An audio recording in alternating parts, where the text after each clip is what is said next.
2025ನೇ ಇಸವಿಯ ಈ 2 ತಿಂಗಳುಗಳಲ್ಲಿ ಈಗಾಗಲೇ 25 ಆತ್ಮಹತ್ಯೆ ಪ್ರಕರಣಗಳು ನೇರವಾಗಿ ಅಥವಾ ಪರೋಕ್ಷವಾಗಿ ವ್ಯವಹಾರ ನಡೆಸ್ತಾ ಇರುವಂಥ ಸಂಸ್ಥೆಗಳಿಗೆ ಅಥವಾ ಕಿರು ಫೈನಾನ್ಸ್ಗಳಿಗೆ ಸಂಬಂಧಪಟ್ಟಿದ್ದಾಗಿದೆ ಅನ್ನುವಂಥದ್ದು.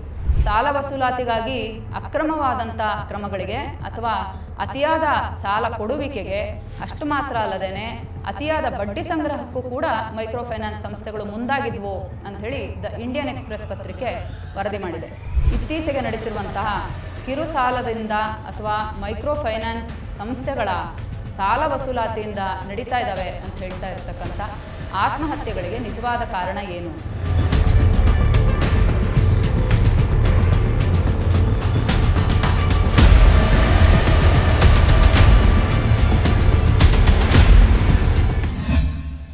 ಮೈಕ್ರೋ ಫೈನಾನ್ಸ್ಗಳ ಮೇಲಿನ ನಿಯಂತ್ರಣ ಮತ್ತು ಮೈಕ್ರೋ ಫೈನಾನ್ಸ್ಗಳು ಸಾಲ ವಸೂಲಾತಿಗಾಗಿ ನಡೆಸ್ತಾ ಇದ್ದಂಥ ದೌರ್ಜನ್ಯಗಳು ಮತ್ತು ಒತ್ತಡದ ನಿಯಂತ್ರಣಕ್ಕಾಗಿ ಸರ್ಕಾರ ಜಾರಿ ಮಾಡಲಿಕ್ಕೆ ಹೊರಟಿದ್ದಂಥ ಸುಗ್ರೀವಾಜ್ಞೆ ರಾಜ್ಯಪಾಲರ ಅಂಕಿತ ಪಡೆದು ಮುಂದಿನ ಕ್ರಮಕ್ಕೆ ತಯಾರಾಗಿದೆ.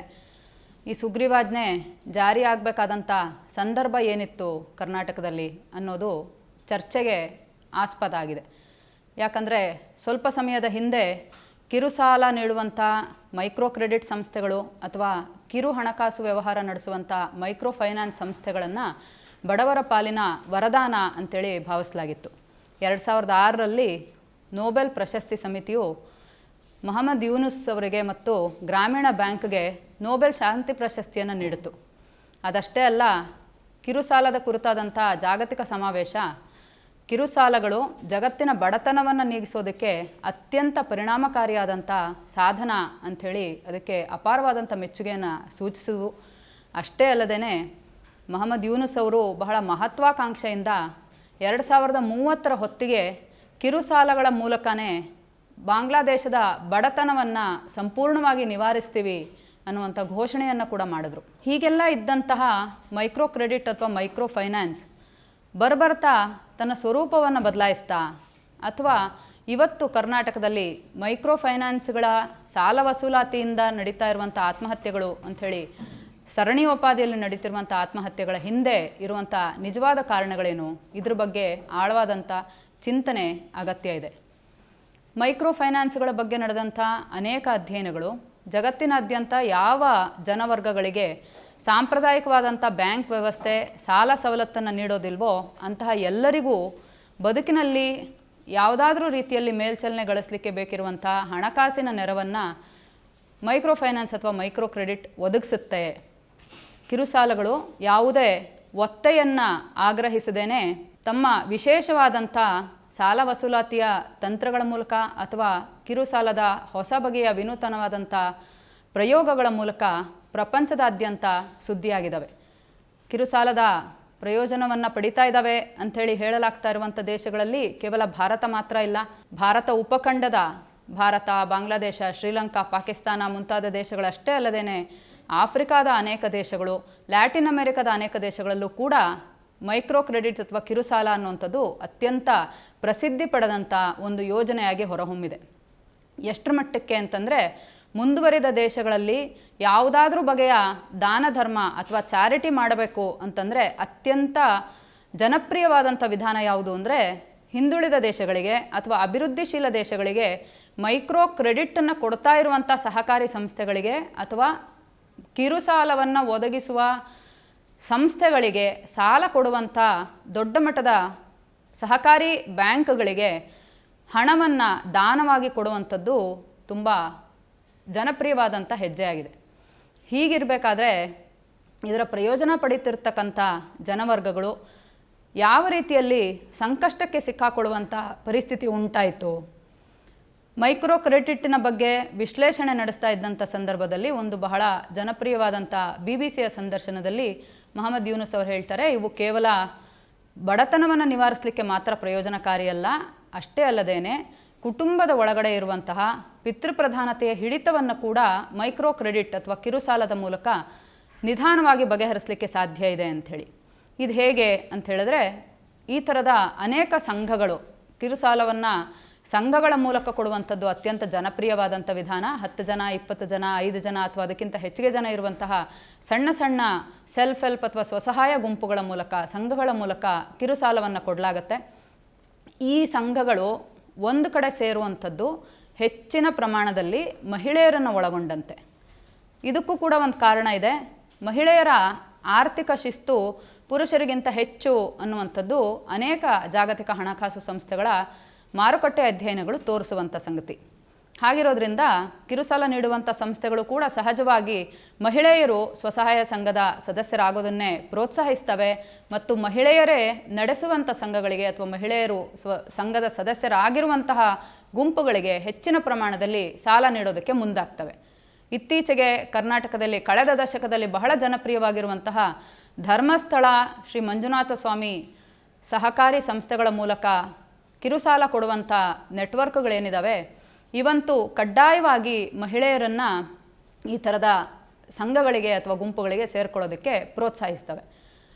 ಈ ಥರದಲ್ಲಿ ಸಂಘಗಳಿಗೆ ಅಥವಾ ಗುಂಪುಗಳಿಗೆ ಸೇರ್ಕೊಳ್ಳುವಂಥ ಮಹಿಳೆಯರಿಗೆ ಕಿರುಸಾಲಕ್ಕೆ ಅವಕಾಶ ಸಿಕ್ಕುತ್ತೆ ಅನ್ನೋದು ನಿಜ.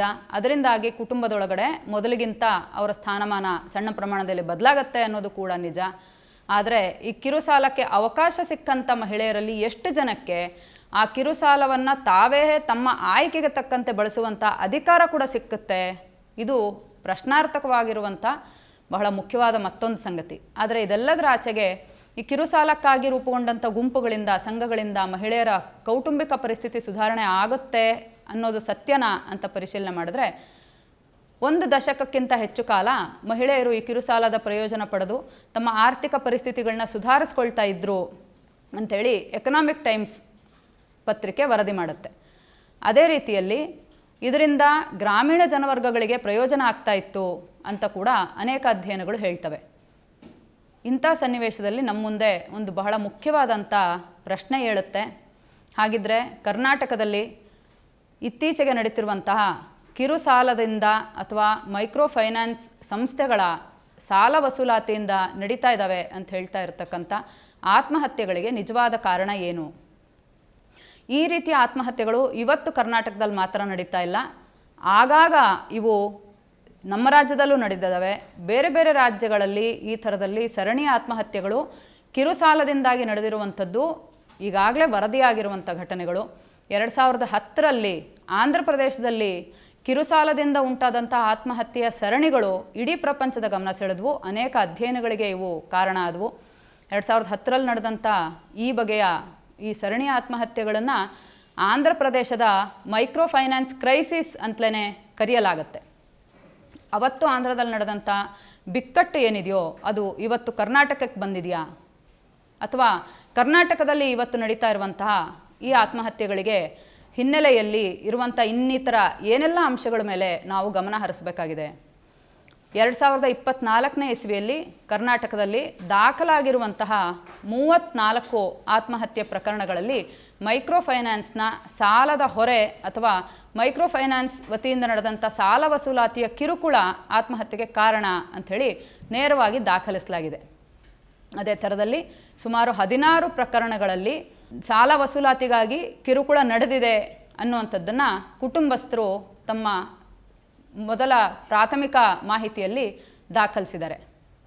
ಇದಲ್ಲದೇ ಕಳೆದ ವರ್ಷ ನಡೆದಂತಹ 12 ಆತ್ಮಹತ್ಯೆಗಳಲ್ಲಿ ಸಾಲ ವಸೂಲಾತಿಗಾಗಿ ಅಕ್ರಮವಾದಂಥ ಕ್ರಮಗಳಿಗೆ ಅಥವಾ ಅತಿಯಾದ ಸಾಲ ಕೊಡುವಿಕೆಗೆ, ಅಷ್ಟು ಮಾತ್ರ ಅಲ್ಲದೇ ಅತಿಯಾದ ಬಡ್ಡಿ ಸಂಗ್ರಹಕ್ಕೂ ಕೂಡ ಮೈಕ್ರೋ ಫೈನಾನ್ಸ್ ಸಂಸ್ಥೆಗಳು ಮುಂದಾಗಿದ್ವು ಅಂಥೇಳಿ ದ ಇಂಡಿಯನ್ ಎಕ್ಸ್‌ಪ್ರೆಸ್ ಪತ್ರಿಕೆ ವರದಿ ಮಾಡಿದೆ. ಅದಕ್ಕಿಂತಲೂ ಆಘಾತಕಾರಿಯಾದಂಥ ಒಂದು ವರದಿ ಈ ಬಾರಿ ದ ಆರ್ಗನೈಸರ್ ವೀಕ್ಲಿ ಅನ್ನುವಂಥ ಸಾಪ್ತಾಹಿಕದ ಅಧ್ಯಯನ ವರದಿಯಲ್ಲಿ ಬಂದಿದೆ.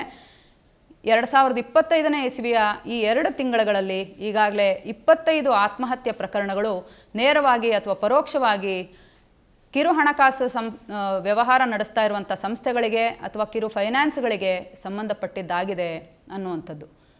ಇಷ್ಟು ದೊಡ್ಡ ಪ್ರಮಾಣದಲ್ಲಿ ಆತ್ಮಹತ್ಯೆಗಳಿಗೆ ಕಾರಣ ಆಗ್ತಾ ಇರುವಂಥದ್ದು ಕಿರುಸಾಲದ ಸಕಾರಾತ್ಮಕವಾದಂಥ ಮುಖವೋ ಅಥವಾ ನಕಾರಾತ್ಮಕವಾದಂಥ ಮುಖವೋ? ಕಿರುಸಾಲ ಯೋಜನೆಗಳ ಬಗ್ಗೆ ಈ ಆತ್ಮಹತ್ಯೆಗಳ ಹಿನ್ನೆಲೆಯಲ್ಲಿ ನಡೆದಂಥ ಹಲವು ಚರ್ಚೆಗಳಲ್ಲಿ ಒಂದು ಮುಖ್ಯವಾದಂಥ ವಿಚಾರ ಬೆಳಕಿಗೆ ಬಂದಿದೆ. ಅದೇನು ಅಂದರೆ, ಕುಸಿತಾ ಇರುವಂತಹ ಆರ್ಥಿಕ ಮಟ್ಟ ಮತ್ತು ಏರ್ತಾ ಇರುವಂತಹ ಜೀವನ ವೆಚ್ಚ ಇವತ್ತಿನ ಕಾಲಘಟ್ಟದಲ್ಲಿ ಉಂಟು ಮಾಡಿರುವಂಥ ಬಿಕ್ಕಟ್ಟು ಕಿರುಸಾಲಗಳು ಬಗೆಹರಿಸೋದಕ್ಕೆ ಸಾಧ್ಯ ಇಲ್ಲ. ಕುಸಿತಾ ಇರತಕ್ಕಂಥ ಆರ್ಥಿಕ ಮಟ್ಟ ಮತ್ತು ಏರ್ತಾ ಇರತಕ್ಕಂಥ ಜೀವನ ವೆಚ್ಚ ಇವತ್ತಿನ ಕಾಲಘಟ್ಟದಲ್ಲಿ ಉಂಟು ಮಾಡಿರುವಂತಹ ಬಿಕ್ಕಟ್ಟನ್ನು ಕಿರುಸಾಲಗಳು ಬಗೆಹರಿಸೋದಕ್ಕೆ ಸಾಧ್ಯ ಇಲ್ಲ. ಅಮೆರಿಕದ ಮಿಚಿಗನ್ ವಿಶ್ವವಿದ್ಯಾಲಯದಲ್ಲಿ ರಾಸ್ ಬಿಸ್ನೆಸ್ ಸ್ಕೂಲ್ನ ಪ್ರಾಧ್ಯಾಪಕರಾಗಿರುವಂಥ ಅನಿಲ್ ಕರ್ನಾನಿ ಅವರು ಹೇಳ್ತಾರೆ, ಬಡತನಕ್ಕೆ ಕಿರುಸಾಲಗಳಿಂದ ಮದ್ದು ದೊರೆಯೋದಕ್ಕೆ ಸಾಧ್ಯ ಇಲ್ಲ. ಕಿರುಸಾಲಗಳು ಯಾವತ್ತೂ ಎಂತಹ ಜನವರ್ಗಗಳಿಗೆ ಪ್ರಯೋಜನ ಆಗ್ತವೆ ಅಂತಂದರೆ, ಆರ್ಥಿಕ ಮಟ್ಟ ಸಮಸ್ಥಿತಿಯಲ್ಲಿದ್ದಾಗ ಅಥವಾ ಸಣ್ಣ ಪ್ರಮಾಣದ ಏರಿಕೆಯನ್ನಾದರೂ ಕಾಣ್ತಾ ಇದ್ದಂಥ ಸಂದರ್ಭದಲ್ಲಿ ಕಿರುಸಾಲವನ್ನು ಪಡೆದು ಅದನ್ನು ಸಣ್ಣದಾಗಿ ಏನಾದರೂ ಒಂದು ಉದ್ದಿಮೆಯಲ್ಲಿಯೋ ಅಥವಾ ಸಣ್ಣದಾಗಿ ಆದಾಯ ತರುವಂತಹ ಕ್ಷೇತ್ರದಲ್ಲಿಯೋ ಹೂಡಿಕೆ ಮಾಡಿ ಅದರಿಂದ ಇನ್ನೊಂದು ಸ್ವಲ್ಪ ಆದಾಯವನ್ನು ಪಡೀಲಿಕ್ಕೆ ಸಾಧ್ಯ ಇರುವಂಥ ಜನವರ್ಗಗಳಿಗೆ ಕಿರುಸಾಲಗಳು ಪ್ರಯೋಜನಕಾರಿಯಾಗಬಹುದು. ಅಥವಾ ನಿಯಮಿತವಾದಂಥ ಆದಾಯವನ್ನು ಯಾವುದಾದ್ರೂ ಒಂದು ರೀತಿಯಲ್ಲಿ ಗಳಿಸಲಿಕ್ಕೆ ಆ ಕುಟುಂಬ ವ್ಯವಸ್ಥೆಯಲ್ಲಿ ಕುಟುಂಬದ ಆಹಾರವನ್ನು ಗಳಿಸ್ತಾ ಇರುವಂತಹ ದುಡಿತಿರುವಂಥ ಕೈಗಳಿಗೆ ಸಾಧ್ಯ ಇದ್ದರೆ ಆಗಲೂ ಕೂಡ ಕಿರುಸಾಲಗಳು ಪ್ರಯೋಜನ ಆಗಬಹುದು. ಇವೆರಡೂ ಇಲ್ಲದಿದ್ದಂಥ ಸಂದರ್ಭದಲ್ಲಿ ಕಡು ಬಡತನದಲ್ಲಿರುವಂಥ ಕುಟುಂಬಗಳಿಗೆ ಕಿರುಸಾಲಗಳು ಸಾಲದ ಕೂಪಕ್ಕೆ ಅವರನ್ನು ತಳ್ತವೆ ಹೊರತು ಖಂಡಿತವಾಗಿ ಅದರಿಂದ ಹೊರಗೆ ಬರೋ ದಾರಿ ಅದಲ್ಲ ಅನ್ನುವಂಥದ್ದನ್ನು ಅವರು ಸ್ಪಷ್ಟವಾಗಿ ಹೇಳ್ತಾರೆ. ಅದರ ಜೊತೆಗೆ ಪರಿಹಾರ ಏನು ಅನ್ನುವಂಥದ್ರ ವಿಚಾರದ ಬಗ್ಗೆನೂ ಮಾತಾಡ್ತಾ, ಪರಿಹಾರ ಸರ್ಕಾರದ ನೇರವಾದ ಮಧ್ಯಪ್ರವೇಶ ಮತ್ತು ಈ ವಿಚಾರದಲ್ಲಿ ಸರ್ಕಾರ ಜವಾಬ್ದಾರಿಯನ್ನು ಹೊತ್ಕೊಳ್ಳೋದೇ ಹೊರತು ಅದು ಖಾಸಗಿ ಸಂಸ್ಥೆಗಳಿಂದ ಆಗುವಂಥದ್ದಲ್ಲ ಅನ್ನೋದ್ರ ಬಗ್ಗೆನೂ ಕೂಡ ಖಚಿತವಾದಂಥ ಅಭಿಪ್ರಾಯವನ್ನು ಅವರು ವ್ಯಕ್ತಪಡಿಸ್ತಾರೆ. ಕಿರುಸಾಲವನ್ನು ಪಡ್ಕೊಂಡು ಅದನ್ನು ಇನ್ಯಾವುದಾದ್ರೂ ಆದಾಯ ತರುವಂಥ ಚಟುವಟಿಕೆಯಲ್ಲಿ ಹೂಡಿಕೆ ಮಾಡಲಿಕ್ಕೆ ಸಾಧ್ಯ ಇಲ್ಲದಿರುವಂತಹ ಕಡುಬಡತನದಲ್ಲಿ ಸಿಲುಕಿರುವಂಥ ಜನವರ್ಗಗಳು ಹಾಗಾದರೆ ಇಂದು ಆತ್ಮಹತ್ಯೆಯ ಕಡೆಗೆ ಮುಖ ಮಾಡಿದ್ದಾವೆ ಅನ್ನುವಂಥದ್ದು ನಮಗೆ ಕಾಣಿಸುತ್ತೆ. ಒಂದು ಪ್ರಕರಣ ನಮಗೆ ಇದನ್ನು ಇನ್ನಷ್ಟು ಹೆಚ್ಚು ಗಾಢವಾಗಿ ಮನವರಿಕೆ ಮಾಡಿಸಬಹುದು. ಹಾಸನ ಜಿಲ್ಲೆ ಅರಕಲಗೂಡು ತಾಲೂಕಿನ ರವಿ ಅನ್ನುವಂಥ ರೈತರು ಶುಂಠಿ ಬೆಳೆದು ಅದಕ್ಕಾಗಿ ಪಡೆದಂಥ ಕಿರುಸಾಲವನ್ನು ಮತ್ತು ಬ್ಯಾಂಕ್ ಸಾಲವನ್ನು ತೀರಿಸೋದಕ್ಕಾಗ್ದೇ ಆತ್ಮಹತ್ಯೆ ಮಾಡಿಕೊಂಡ್ರು. ಶುಂಠಿ ಬೆಳೆಗಾಗಿ 3 ಎಕರೆ ಜಮೀನಿನಲ್ಲಿ ಆ ಬೆಳೆಯನ್ನು ಬೆಳೆಯೋದಕ್ಕಾಗಿ ಕಿರುಸಾಲ ಸಂಸ್ಥೆಗಳಿಂದ ಮೊದಲಿಗೆ ಸಾಲ ತಗೊಂಡ್ರು. ಆ ಸಾಲವನ್ನು ತೀರಿಸ್ಲಿಕ್ಕೆ ಸಾಧ್ಯ ಆಗ್ದೇ ಮತ್ತೆ ಪುನಃ ಇನ್ನಷ್ಟು ಕಿರುಸಾಲ ಸಂಸ್ಥೆಗಳಿಂದ ಸಾಲ ತಗೊಂಡ್ರು. ಅದಾದ ನಂತರ ಈಗಾಗಲೇ ಇದ್ದಂಥ ಬ್ಯಾಂಕ್ ಮೇಲಿನ ಸಾಲವನ್ನೇ ಒತ್ತೆಯಾಗಿಟ್ಟು ಇನ್ನೊಂದಷ್ಟು ಬ್ಯಾಂಕ್ ಸಾಲವನ್ನು ಕೂಡ ಪಡೆದ್ರು. ಇದೆಲ್ಲವೂ ಸೇರಿ ಕೊನೆಗೆ ಆ ಸಾಲ 9,10,00,000 ಹತ್ತಿರ ಮುಟ್ತು.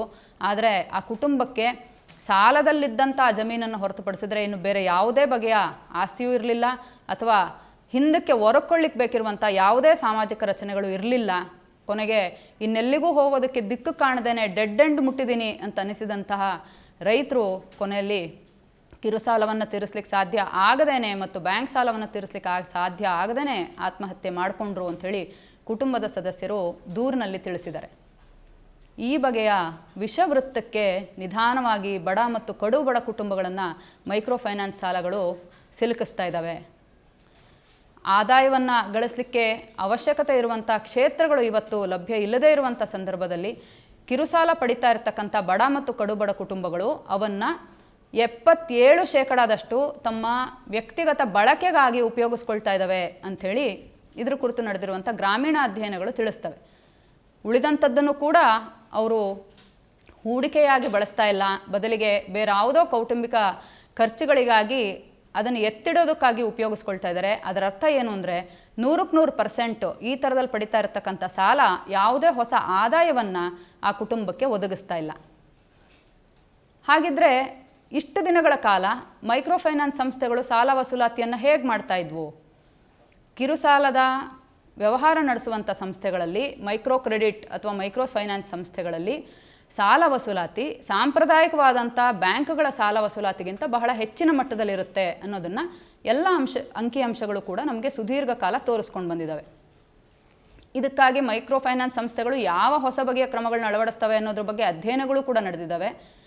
ಬಹಳಷ್ಟು ದೇಶಗಳಲ್ಲಿ ಮೈಕ್ರೋ ಫೈನಾನ್ಸ್ನಿಂದ ಪಡೆದಂಥ ಸಾಲ ವಸೂಲಾತಿ 95% ಭಾಗ ಇರುತ್ತೆ ಅಂಥೇಳಿ ಗ್ರಾಮೀಣ ಬ್ಯಾಂಕ್ನ ಕಳೆದ 30 ದಶಕಗಳ ಅಂಕಿಅಂಶಗಳು ತೋರಿಸ್ತವೆ. ಹೀಗೆ ಇಷ್ಟು ದೊಡ್ಡ ಪ್ರಮಾಣದಲ್ಲಿ ಸಾಲ ವಸೂಲಾತಿ ಇದ್ದಿದ್ದೇ ಆದರೆ ಇವತ್ತು ಏನಾಗ್ತಾ ಇದೆ? ಇವತ್ತು ಯಾವ ಕುಟುಂಬಗಳು ಕಿರು ಸಾಲವನ್ನು ಪಡೆದು ಅದನ್ನು ತೀರಿಸಲಿಕ್ಕಾದರೂ ಸಾಧ್ಯ ಆಗುವಷ್ಟು ನಿಗದಿತವಾದಂಥ ಕೌಟುಂಬಿಕ ಆದಾಯವನ್ನು ಹೊಂದಿರ್ತಾ ಇದ್ವೋ ಆ ಕುಟುಂಬಗಳು ಕಿರು ಸಾಲವನ್ನು ತೀರಿಸ್ಲಿಕ್ಕೆ ಬೇಕಿರುವ ಉಳಿತಾಯವನ್ನು ತಮ್ಮ ಇನ್ನಿತರ ಆದಾಯದ ಮೂಲಕ ಮಾಡೋದಕ್ಕೆ ಸಾಧ್ಯ ಆಗ್ತಾ ಇಲ್ಲ ಅನ್ನೋದನ್ನು ಈ ಅಂಶ ನಮಗೆ ಮನವರಿಕೆ ಮಾಡಿಕೊಡುತ್ತೆ. ಇದಕ್ಕೆ ಬಹಳ ಮುಖ್ಯವಾದಂಥ 2 ಕಾರಣಗಳಿದ್ದಾವೆ ಅಂಥೇಳಿ ಅರ್ಥಶಾಸ್ತ್ರಜ್ಞರಾದಂಥ ಅರವಿಂದ್ ಸುಬ್ರಮಣಿಯನ್ ಅವರು ಹೇಳ್ತಾರೆ. ಅರವಿಂದ್ ಸುಬ್ರಮಣಿಯನ್ ಅವರು 2014ರಿಂದ 2018ರವರೆಗೆ ಭಾರತ ಸರ್ಕಾರದ ಪ್ರಧಾನ ಆರ್ಥಿಕ ಸಲಹೆಗಾರರಾಗಿ ಕೆಲಸ ಮಾಡಿದರು. ಆ ಅವಧಿಯಲ್ಲಿ ಸರ್ಕಾರ ಕೈಗೊಂಡಂತಹ ಬಹಳಷ್ಟು ಮಿಂಚಿನ ಕ್ರಮಗಳು ಅಂಥೇಳಿ ಹೇಳಲಾಗುವಂತಹ ಆಘಾತಕಾರಿಯಾದ ಆರ್ಥಿಕ ಕ್ರಮಗಳನ್ನು ಅವರು ಹತ್ತಿರದಿಂದ ಕಂಡವರಾಗಿದ್ದರು. ಆರ್ಥಿಕ ಸಲಹೆಗಾರರ ಹುದ್ದೆಯಿಂದ ಹೊರಬಂದ ನಂತರದಲ್ಲಿ ಈ ಎಲ್ಲ ಕ್ರಮಗಳ ಪರಿಣಾಮಗಳ ಬಗ್ಗೆ ಅವರು ನಡೆಸಿದಂಥ ಅಧ್ಯಯನಗಳನ್ನ ಆಧರಿಸಿ ಅವರು ಹೀಗೆ ಹೇಳ್ತಾ ಇದ್ದಾರೆ. ಭಾರತದ ಕುಟುಂಬಗಳ ಕನ್ಸಂಪ್ಷನ್ ಪವರ್ ಅಥವಾ ಉಪಭೋಗದ ಸಾಮರ್ಥ್ಯ ದಿನೇ ದಿನೇ ಇಳಿತಾ ಇದೆ ಅಂಥೇಳಿ ಅವರು ನಿರಂತರವಾಗಿ ಹೇಳ್ತಾ ಬರ್ತಾ ಇದ್ದಾರೆ. ಅಂದರೆ ಭಾರತೀಯ ಕುಟುಂಬಗಳಲ್ಲಿ ದುಡಿತಾ ಇರತಕ್ಕಂಥ ಕೈಗಳಲ್ಲಿ ಖರ್ಚಿಗಾಗಿ ಉಳಿಯುವಂಥ ಹಣದ ಪ್ರಮಾಣ ದಿನೇ ದಿನೇ ಬಹಳ ಕಡಿಮೆ ಆಗ್ತಾ ಇದೆ. ಇದಕ್ಕೆ ಕಾರಣ ಏನು ಅನ್ನೋದನ್ನು ನಾವೇನು ಬಹಳ ಆಳವಾಗಿ ಹುಡುಕಿ ಕೆದಕಿ ಅಗದು ನೋಡಬೇಕಾಗಿಲ್ಲ. GSTಯನ್ನು ಜಾರಿ ಮಾಡಿರುವಂಥದ್ದು ಆಹಾರ ವಸ್ತುಗಳಿಂದ ಹಿಡಿದು ಎಲ್ಲ ಬಗೆಯ ಜೀವನಾವಶ್ಯಕ ವಸ್ತುಗಳ ವೆಚ್ಚ ಬಹಳ ದೊಡ್ಡ ಮಟ್ಟದಲ್ಲಿ ಹೆಚ್ಚಾಗೋದಕ್ಕೆ ಕಾರಣ ಆಗಿದೆ. ಅದೇ ರೀತಿಯಲ್ಲಿ ಇನ್ನಿತರ ಅನೇಕ ಬಗೆಯ ಜೀವನ ವೆಚ್ಚಗಳು ಆಕಾಶದ ಕಡೆಗೆ ಮುಖ ಮಾಡಿದ್ದಾವೆ. ಜನರ ಕೈಯಲ್ಲಿ ಉಳಿತಾಯ ಆಗ್ತಾ ಇದ್ದಂಥ ಹಣ ಬಹಳ ದೊಡ್ಡ ಮಟ್ಟದಲ್ಲಿ ಸರ್ಕಾರದ ತಿಜೋರಿ ಸೇರಿಕೊಳ್ತಾ ಇದೆ ಅನ್ನೋದನ್ನು ನಾವು ನೋಡ್ತಾ ಇದ್ದೀವಿ. ಅದೇ ಥರದಲ್ಲಿ ಆದಾಯದ ಪ್ರಶ್ನೆ ಏನಾಗಿದೆ? ಇವತ್ತು ಕೇಂದ್ರ ಸರ್ಕಾರ ನಿರುದ್ಯೋಗದ ಪ್ರಮಾಣ 6.4ಕ್ಕೆ ಇಳಿಕೆಯಾಗಿದೆ ಅಂಥೇಳಿ ದೊಡ್ಡ ಸಂಭ್ರಮಾಚರಣೆಯನ್ನು ಮಾಡ್ತಾ ಇದೆ. ಇದು ಎಲ್ಲಿಂದ ಇಳಿಕೆ ಆಯಿತು ಅನ್ನೋದು ನೋಡಿದ್ರೆ ನಮಗೆ ವಾಸ್ತವಾಂಶ ಏನು ಅನ್ನೋದು ಗೊತ್ತಾಗುತ್ತೆ. ಬಹಳ ದೊಡ್ಡ ಮಟ್ಟಕ್ಕೆ ಏರಿಕೆಯಾಗಿದ್ದಂಥ ನಿರುದ್ಯೋಗದ ಪ್ರಮಾಣ 2018ರ ನಂತರದಲ್ಲಿ ವೇಗಗತಿಯಲ್ಲಿ ಏರಿಕೆಯಾಗಿದ್ದಂಥ ನಿರುದ್ಯೋಗದ ಪ್ರಮಾಣ 6.6ರಿಂದ ಕಳೆದ ತ್ರೈಮಾಸಿಕದಲ್ಲಿ ಕೇವಲ 0.2% ಇಳಿಕೆಯಾಗಿ ಇವತ್ತು 6.4ಕ್ಕೆ ಮುಟ್ಟಿದೆ. ಇದ್ರ ಬಗ್ಗೆ ದೊಡ್ಡ ಸಂಭ್ರಮಾಚರಣೆಗಳು ನಡೀತಾ ಇದ್ದಾವೆ. ಇದನ್ನೂ ಕೂಡ ಟೀಕಿಸ್ತಾ ಅರವಿಂದ್ ಸುಬ್ರಮಣಿಯನ್ ಅವರು ಹೇಳ್ತಾರೆ, ಇಲ್ಲಿ ನಮಗೆ ಚಿಂತೆ ತರಬೇಕಾದಂಥ ವಿಚಾರ ನಿರುದ್ಯೋಗ ಕಡಿಮೆ ಆಗಿದೆಯಾ ಹೆಚ್ಚಾಗಿದೆಯಾ ಅನ್ನೋದಲ್ಲ, ಬದಲಿಗೆ ಯಾವ ಬಗೆಯ ಉದ್ಯೋಗಗಳು ಸೃಷ್ಟಿ ಆಗ್ತಾ ಇದ್ದಾವೆ ನಮ್ಮ ದೇಶದಲ್ಲಿ ಅನ್ನುವಂಥದ್ದು. ಇವತ್ತು ಸೃಷ್ಟಿಯಾಗ್ತಾ ಇರುವಂಥ ಬಹುತೇಕ ಉದ್ಯೋಗಗಳು ನಿಗದಿತವಾದಂಥ ಆದಾಯವನ್ನು ತರುವಂಥವಲ್ಲ, ಅಥವಾ ತಂದರೂ ಕೂಡ ಬಹಳ ಕಡಿಮೆ ಆದಾಯವನ್ನು ತರುವಂಥ ಉದ್ಯೋಗಗಳಾಗಿದ್ದಾವೆ, ಅತ್ಯಂತ ಅಭದ್ರವಾದಂಥ ಉದ್ಯೋಗಗಳಾಗಿದ್ದಾವೆ ಮತ್ತು ಅನೌಪಚಾರಿಕ ಕ್ಷೇತ್ರದಲ್ಲಿ ಅಸಂಘಟಿತ ಕ್ಷೇತ್ರದಲ್ಲಿರುವಂಥ ಅಸ್ಥಿರ ಉದ್ಯೋಗಗಳಾಗಿದ್ದಾವೆ ಅನ್ನೋದನ್ನು ಇವರು ಗುರುತಿಸ್ತಾರೆ. ಭಾರತ ದೇಶಕ್ಕೆ ಇವತ್ತಿಗೆ ಕೃಷಿ ಕ್ಷೇತ್ರವನ್ನು ಹೊರತುಪಡಿಸಿದರೆ 7.8 ಲಕ್ಷದಷ್ಟು ಉದ್ಯೋಗಗಳು ಪ್ರತಿ ವರ್ಷ ಸೃಷ್ಟಿಯಾಗಬೇಕಾಗಿದೆ. ಭಾರತ ದೇಶದಲ್ಲಿ ಇವತ್ತು ಕೃಷಿ ಕ್ಷೇತ್ರವನ್ನು ಹೊರತುಪಡಿಸಿದರೆ 78.5 ಲಕ್ಷ ಉದ್ಯೋಗಗಳು ಪ್ರತಿ ವರ್ಷ ಸೃಷ್ಟಿಯಾಗಬೇಕಾಗಿದೆ. ಇವತ್ತಿಗೂ ಕೂಡ ಕೃಷಿ ಕ್ಷೇತ್ರವೇ ಪ್ರಧಾನವಾಗಿ ಭಾರತದ ಬಹಳ ದೊಡ್ಡ ಜನವರ್ಗಕ್ಕೆ ಜೀವನಾಧಾರ ಆಗಿದೆ. ಆದರೂ ಕೂಡ ಅದನ್ನು ಹೊರತುಪಡಿಸಿದಂಥ ಉದ್ಯೋಗಗಳ ಅಗತ್ಯ ಕಡಿಮೆ ಸಂಖ್ಯೆಯಲ್ಲೇನೂ ಇಲ್ಲ. ಹೆಚ್ಚು ಕಡಿಮೆ 3/4 ಕೋಟಿ ಉದ್ಯೋಗಗಳು ನಮಗೆ ಪ್ರತಿ ವರ್ಷ ಅಗತ್ಯ ಇದ್ದಾವೆ. ಅಷ್ಟು ದೊಡ್ಡ ಲೇಬರ್ ಮಾರ್ಕೆಟ್, ಶ್ರಮದ ಮಾರುಕಟ್ಟೆ ನಮ್ಮ ದೇಶದಲ್ಲಿ ಇವತ್ತು ಸೃಷ್ಟಿಯಾಗಿದೆ. ಹಾಗಿರುವಾಗ ಇಂಥ ದೊಡ್ಡ ಅಗತ್ಯಕ್ಕೆ ಪೂರಕವಾದಂಥ ರೀತಿಯಲ್ಲಿ ಉದ್ಯೋಗ ಸೃಷ್ಟಿಗೆ ಬೇಕಾದಂಥ ಯಾವುದಾದ್ರೂ ನೀಲಿ ನಕ್ಷೆ ನಮಗೆ ಸರ್ಕಾರಗಳ ಹೆಜ್ಜೆಗಳಲ್ಲಿ ಕಾಣುತ್ತಾ ಅಂತ ನೋಡಿದ್ರೆ ಬಹಳ ದೊಡ್ಡ ನಿರಾಶೆ ಕಾಡುತ್ತೆ. ಇತ್ತೀಚೆಗೆ ತಾನೇ ಬಜೆಟ್ ಮಂಡನೆ ಮಾಡಿದಂತಹ ವಿತ್ತ ಸಚಿವರಾದ ನಿರ್ಮಲಾ ಸೀತಾರಾಮನ್ ಅವರು ಇದರ ಬಗ್ಗೆ ಬಹಳ ಸುದೀರ್ಘವಾಗಿ ಮಾತಾಡಿದ್ರು. ಜನರ ಜೀವನ ಮಟ್ಟ ಉತ್ತಮಪಡಿಸೋದ್ರ ಬಗ್ಗೆ ಮಾತಾಡಿದ್ರು. ಜನರ ಕನ್ಸಂಪ್ಷನ್ ಪವರ್ ಅಥವಾ ಉಪಭೋಗದ ಸಾಮರ್ಥ್ಯ, ಅವರ ಸ್ಪೆಂಡಿಂಗ್ ಪವರ್, ಅವರು ಹಣವನ್ನು ಖರ್ಚು ಮಾಡಲಿಕ್ಕಾಗುವಂಥ ಸಾಮರ್ಥ್ಯವನ್ನು ಹೆಚ್ಚು ಮಾಡೋದ್ರ ಬಗ್ಗೆ ಮಾತಾಡಿದ್ರು. ಆದರೆ ಅದಕ್ಕಾಗಿ ಅವರು ಮುಂದಿಟ್ಟಂಥ ರೋಡ್ ಮ್ಯಾಪ್ ಏನು, ಅವರ ಬಜೆಟ್ನಲ್ಲಿ ಇದಕ್ಕಾಗಿ ಯಾವುದಾದ್ರೂ ನಿರ್ದಿಷ್ಟವಾದಂಥ ಕ್ರಮಗಳನ್ನ ಪ್ರಸ್ತಾಪಿಸಲಾಗಿದೆಯಾ ಅಂತ ನೋಡಿದ್ರೆ ಅಂತಹ ತೆರಿಗೆದಾರರಿಗೆ ಸಣ್ಣ ಪ್ರಮಾಣದ ರಿಲೀಫ್ ಕೊಡುವಂಥ ಕೆಲವು ಕ್ರಮಗಳನ್ನ ಬಿಟ್ಟರೆ ಇನ್ಯಾವುದೇ ನಿರ್ದಿಷ್ಟವಾದ ಅಭಿವೃದ್ಧಿ ಯೋಜನೆಗಳು ಉದ್ಯೋಗದ ಅಗತ್ಯ ಇರುವಂಥ ಜನವರ್ಗಗಳಿಗೆ ಪೂರಕವಾಗಿ ಕಂಡು ಬರ್ತಾ ಇಲ್ಲ ಅನ್ನೋದು ನಮಗೆ ಸ್ಪಷ್ಟವಾಗಿ ಕಾಣಿಸುತ್ತೆ. ಕಳೆದ ಲೋಕಸಭಾ ಚುನಾವಣೆಯ ಹೊತ್ತಿಗೆ ಇವತ್ತು ಕೇಂದ್ರದಲ್ಲಿ ಆಳ್ತಾ ಇರುವಂಥ NDA ಮೈತ್ರಿಕೂಟ ಒಂದು ಘೋಷಣೆಯನ್ನು ಮಾಡಿತ್ತು. ನಮ್ಮ ಪ್ರಧಾನವಾದಂಥ ಆದ್ಯತೆ ಈ ದೇಶದ ಬಡವರು ಯುವಜನರು, ರೈತರು ಮತ್ತು ಮಹಿಳೆಯರು ಅಂಥೇಳಿ. ನಾವಿವತ್ತು ಮೈಕ್ರೋ ಫೈನಾನ್ಸ್ನ ಸಾಲ ವಸೂಲಾತಿಯಿಂದ ಅಥವಾ ಮೈಕ್ರೋ ಕ್ರೆಡಿಟ್ನಿಂದ, ಕಿರು ಸಾಲಗಳಿಂದ ಆತ್ಮಹತ್ಯೆ ಮಾಡ್ಕೊಳ್ತಾ ಇರುವಂಥ ಜನವರ್ಗಗಳು ಯಾವುದು ಅಂತ ನೋಡಿದ್ರೆ ನಮಗೆ ಇದೇ ಜನವರ್ಗಗಳೇ ಪಟ್ಟಿಯಲ್ಲಿ ಕಾಣಿಸ್ತವೆ. ಬಡವರು, ಯುವಜನರು, ಮಹಿಳೆಯರು ಮತ್ತು ರೈತರು. ಹಾಗಿದ್ರೆ ಈ ಜನವರ್ಗಗಳನ್ನು ಆದ್ಯತೆಯನ್ನಾಗಿಟ್ಟುಕೊಂಡು ಮುಂದಿನ ದಿನಗಳಲ್ಲಿ ಆಳ್ವಿಕೆ ಮಾಡ್ತೀವಿ ಅಂತ ಹೇಳ್ತಾ ಇರ್ತಕ್ಕಂಥ ಸರ್ಕಾರ ಈ ಜನರನ್ನು ಆದ್ಯತೆಯಾಗಿಟ್ಕೊಂಡು ಅವರನ್ನು ಆತ್ಮಹತ್ಯೆಯಿಂದ ಕಾಪಾಡೋದಕ್ಕೆ ಯಾಕೆ ಯಾವುದೇ ನೀಲಿನಕ್ಷೆಯನ್ನು ರೂಪಿಸ್ಕೊಂಡಿಲ್ಲ? ಕೇಂದ್ರ ಸರ್ಕಾರ ಇಂಥದ್ದನ್ನೇನು ಮಾಡದೇ ಇರುವಂಥ ಸಂದರ್ಭದಲ್ಲಿ ರಾಜ್ಯ ಸರ್ಕಾರಗಳಾದರೂ ಏನು ಮಾಡ್ತಾ ಇದ್ದಾವೆ? ಕರ್ನಾಟಕ ರಾಜ್ಯ ಸರ್ಕಾರನೇ ಈ ಎಲ್ಲ ಜನವರ್ಗಗಳಿಗೆ ನೆರವಾಗೋದಕ್ಕೆ ಬೇಕಿರುವಂಥ ಯಾವುದಾದ್ರೂ ಪೂರಕ ಯೋಜನೆಗಳನ್ನ ಹಾಕ್ಕೊಂಡಿದೆಯಾ ಅಂತ ನೋಡಿದ್ರೆ ಗ್ಯಾರಂಟಿ ಯೋಜನೆಗಳು ಈಗಾಗಲೇ ಆರಂಭ ಆಗಿ ವರ್ಷಗಟ್ಟಲೆ ಕಳೆದಾಗಿದೆ ಅನ್ನೋದನ್ನು ಬಿಟ್ಟರೆ ಬೇರೆ ಇನ್ಯಾವುದೇ ಬಹಳ ಭರವಸೆ ಮೂಡಿಸುವಂಥ ಯೋಜನೆಗಳು ಸರ್ಕಾರದ ಪಟ್ಟಿಯಲ್ಲಿ ಕಾಣಿಸ್ತಾ ಇಲ್ಲ. ಈ ಬಗ್ಗೆ ಪ್ರಶ್ನೆ ಬಂದ ತಕ್ಷಣ ಕೇಂದ್ರ ಸರ್ಕಾರದಿಂದ ನಮಗೆ ಬಾಕಿ ಇರುವಂತಹ 1,185,000 ಕೋಟಿಯಷ್ಟು ಹಣದ ಬಗ್ಗೆ ಚರ್ಚೆ ನಡೆಯುತ್ತೆ. ಕೇಂದ್ರ ಸರ್ಕಾರ 2022ರಲ್ಲಿ GST ಮರುಪಾವತಿಯನ್ನು ನಿಲ್ಲಿಸಿದೆ. ಇದರಿಂದಾಗಿ ನಮಗೆ 60,000 ಕೋಟಿಯಷ್ಟು, ಹೆಚ್ಚು ಕಡಿಮೆ 60,000 ಕೋಟಿಯಷ್ಟು ಹಣ ಬೊಕ್ಕಸಕ್ಕೆ ನಷ್ಟ ಆಗಿದೆ. ಅದೇ ಥರದಲ್ಲಿ ಪ್ರತಿ ಬಾರಿ ಕೇಂದ್ರದಿಂದ ರಾಜ್ಯದ ಪಾಲಿಗೆ ಬರಬೇಕಾಗಿದ್ದಂಥ ತೆರಿಗೆಯ ಭಾಗ ಏನಿದೆಯೋ ಅದು 2017-2018 ನಂತರದಲ್ಲಿ ನಿರಂತರವಾಗಿ ಇಳಿತಾ ಹೋಗಿ ಇವತ್ತದು 4.71% ಬಹಳ ಕಡಿಮೆಯಾಗಿ 3.63% ಬಂದು ನಿಂತಿದೆ. ಇದರಿಂದ ಸುಮಾರು 62,000 ಕೋಟಿಯಷ್ಟು ಹಣ ನಷ್ಟ ಆಗಿದೆ ಅಂಥೇಳಿ ರಾಜ್ಯ ಸರ್ಕಾರ ಹೇಳುತ್ತೆ. ಈ ಎಲ್ಲ ಹಣ ನಮ್ಮ ಕೈಲಿದ್ದಿದ್ರೆ ಅದನ್ನು ಅಭಿವೃದ್ಧಿ ಯೋಜನೆಗಳಿಗೆ ತೊಡಗಿಸಬಹುದಿತ್ತು ಅಂತ ಹೇಳ್ತಾ ಇವತ್ತು ರಾಜ್ಯ ಸರ್ಕಾರ ಕೇಂದ್ರದ ಕಡೆಗೆ ಬೆಟ್ಟು ತೋರಿಸ್ತಾ ಇದೆ. ಇಲ್ಲಿ ಯಾರು ಹೊಣೆಗಾರರು ಅನ್ನೋದಕ್ಕಿಂತ ಮುಖ್ಯವಾಗಿ ಎಲ್ಲರೂ ಇವತ್ತಿನ ಈ ಬಿಕ್ಕಟ್ಟಿನ ಸಂದರ್ಭದಲ್ಲಿ ಪರಿಸ್ಥಿತಿಯನ್ನು ಸುಧಾರಿಸುವಂಥ ಹೊಣೆ ಹೊರಬೇಕಾಗಿದೆ ಅನ್ನೋದು ಹೆಚ್ಚು ಮುಖ್ಯ ಆಗಬೇಕು ಅಂಥೇಳಿ ನಮಗನ್ಸುತ್ತೆ. ಕೇಂದ್ರ ಸರ್ಕಾರದ ಪಾಲು, ರಾಜ್ಯ ಸರ್ಕಾರದ ಪಾಲು, ವಿರೋಧ ಪಕ್ಷದ ಪಾಲು, ಎಲ್ಲರ ಪಾಲು ಯಾವುದರಲ್ಲಿದೆ ಅಂತ ಹೇಳಿದ್ರೆ ಆತ್ಮಹತ್ಯೆಯ ಕಡೆಗೆ ಮುಖ ಮಾಡಿರುವಂಥ ಭಾರತದ, ಕರ್ನಾಟಕದ ಬಡವರು, ಯುವಜನರು, ಮಹಿಳೆಯರು ಮತ್ತು ರೈತರನ್ನು ಆತ್ಮಹತ್ಯೆಯ ಉರುಳಿನಿಂದ ಕಾಪಾಡಬೇಕಾದಂಥ ವಿಚಾರದಲ್ಲಿ ಇವರೆಲ್ಲರ ಪಾಲು ಇದೆ. ನಿಗದಿತವಾದಂಥ ಆದಾಯ ತರುವ ಸುಭದ್ರ ಉದ್ಯೋಗಗಳನ್ನು ಕೃಷಿಯಲ್ಲೂ ಮತ್ತು ಕೃಷಿಯೇತರ ಕ್ಷೇತ್ರಗಳಲ್ಲೂ ಸೃಷ್ಟಿ ಮಾಡೋದು ಅಷ್ಟೊಂದು ದೊಡ್ಡ ಅಸಾಧ್ಯವಾದಂಥ ಕೆಲಸ ಏನಲ್ಲ ಅಂಥೇಳಿ ಈಗಾಗಲೇ ಅನೇಕರು ಸರ್ಕಾರಕ್ಕೆ ಸಲಹೆಗಳನ್ನು, ಸೂಚನೆಗಳನ್ನ ನೀಡಿರುವಂಥ ವಿಚಾರ.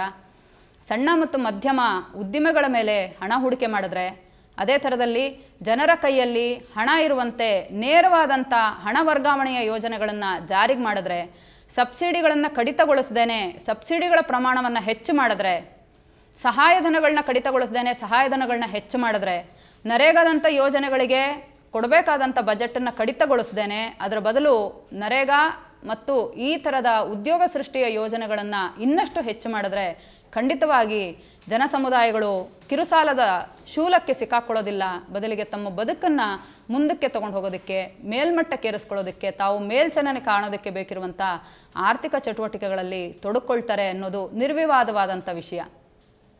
ಯಾರು ಆತ್ಮಹತ್ಯೆಯನ್ನು ಆಯ್ಕೆಯಿಂದ ಮಾಡ್ಕೊಳ್ಳೋದಿಲ್ಲ, ಅನಿವಾರ್ಯತೆಯಿಂದ ಮಾತ್ರ ಮಾಡ್ಕೊಳ್ತಾರೆ. ಇವತ್ತು ಇಂಥ ಒಂದು ದುರಂತವನ್ನು ಕರ್ನಾಟಕ ರಾಜ್ಯ ಎದುರಿಸ್ತಾ ಇರತಕ್ಕಂಥ ಸಂದರ್ಭದಲ್ಲಿ ಸುಗ್ರೀವಾಜ್ಞೆ ಜಾರಿಯಾಗಿರೋದು ಒಂದು ಸಣ್ಣ ಭರವಸೆಯ ಸೂಚನೆ ಮಾತ್ರ. ಆದರೆ ಇದೊಂದರಿಂದ ಮಾತ್ರ ಪರಿಹಾರ ಸಾಧ್ಯ ಇಲ್ಲ.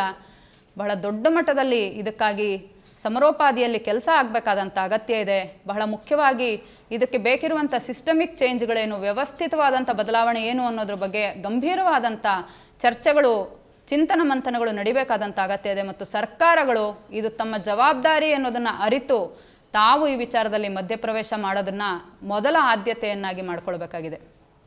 ಆ ಮೂಲಕ ಕಿರುಸಾಲ ಅನ್ನುವಂತಹ ಶೂಲಕ್ಕೆ ಸಿಕ್ಕಾಕೊಳ್ತಿರುವಂಥ ಕರ್ನಾಟಕದ ಬಡವರು ಆಂಧ್ರದಲ್ಲಾದಂತೆ ಅದೊಂದು ಪಿಡುಗಾಗಿ ಹಬ್ಬುವಂಥ ದಿಕ್ಕಿಗೆ ಹೋಗದೇ ಇರಲಿ, ಸಾವಿನಿಂದ ಪಾರಾಗಲಿ ಮತ್ತು ಸರ್ಕಾರದ ನೆರವಿನಿಂದ ಉತ್ತಮವಾದಂಥ ಬದುಕನ್ನು ಕಟ್ಕೊಳ್ಳಿ ಅನ್ನುವಂಥ ಆಶಯದ ಜೊತೆಗೆ ಈ ಮಾತುಕತೆಯನ್ನು ಇಲ್ಲಿಗೆ ಮುಕ್ತಾಯ ಮಾಡ್ತಾ ಇದ್ದೀವಿ. ನಮಸ್ಕಾರ.